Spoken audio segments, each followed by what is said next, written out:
So let's do an example here.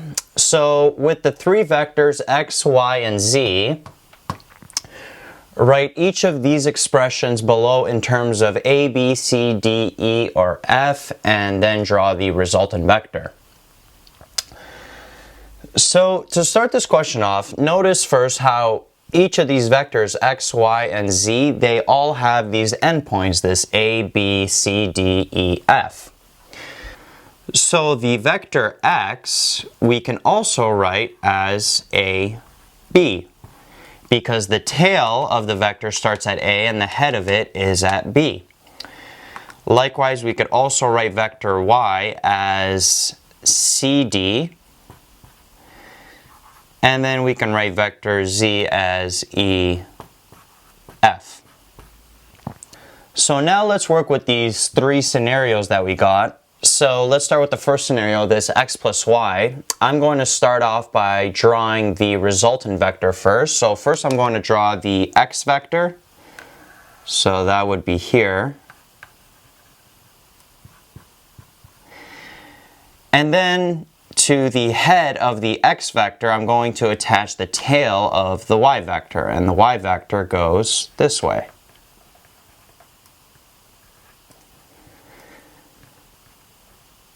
So to find the resultant vector, we would just take the tail of x and draw a line segment to the head of y. So the head of the resultant vector would meet at the head of the y vector.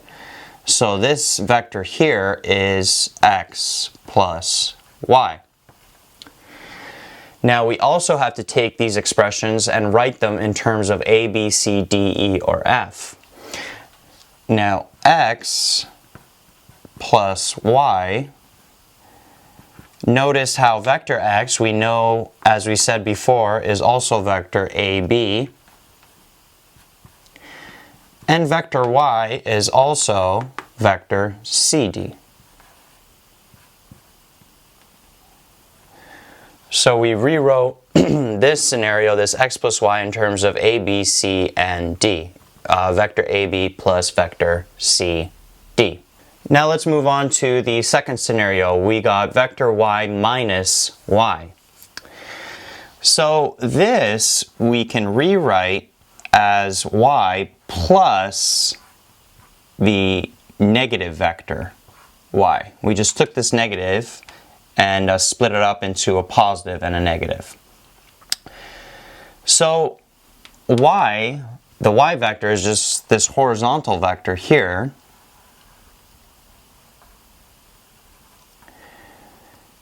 And then what are we doing? We're adding negative y.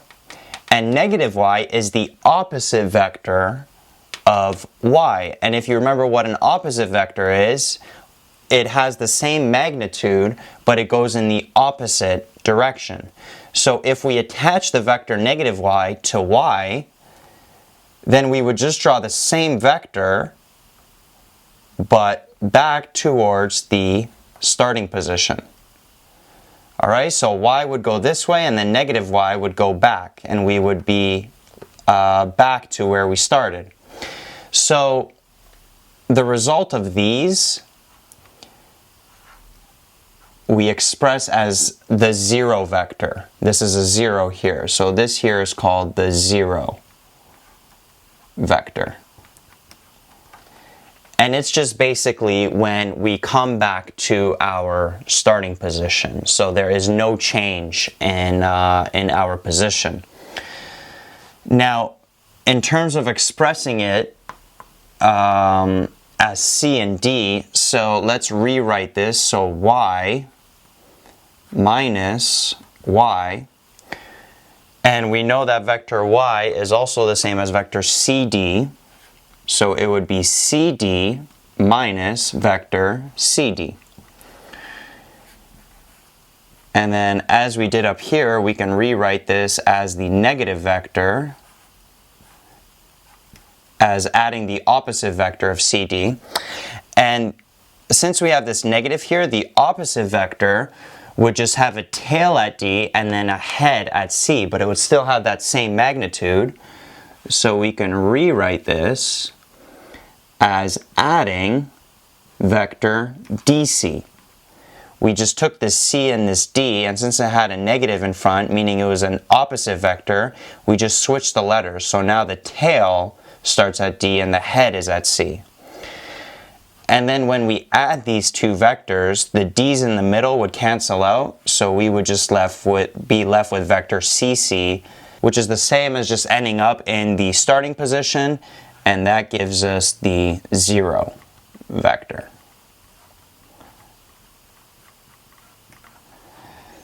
Now moving on to the third scenario, let's split these up. So let's draw the resultant vector. So we got x plus y plus z. So x plus y plus z. Let's start with the x vector. So let's start it down here. X would just be here.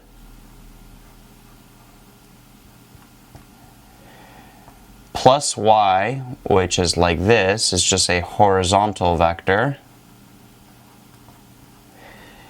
And then vector z goes at a bit of an angle, so it would be something like this. So the resultant vector, the tail would start at x and its head would end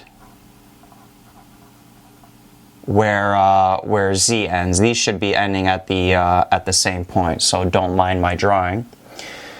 So this line here, this vector here going through all three, this one is x plus y plus z. That is the resultant vector of that scenario. And now writing it in terms of a, b, c, d, e, or f, well, let's write this scenario again. So we'd have x plus y plus z. Now x is ab. Y we know is CD, and then Z is E and F. And there are no other letters that we can cancel out here. They're all different, so the final expression would be the vector AB plus the vector CD plus the vector EF. That's the same as x plus y plus c. And the resultant vector is right here. So the common pattern in all of these questions, if you want to find the resultant vector, just add the two vectors in any order that you want, and then just take the tail of the first vector and draw a line segment to the head of the last vector, and that would give you your resultant vector.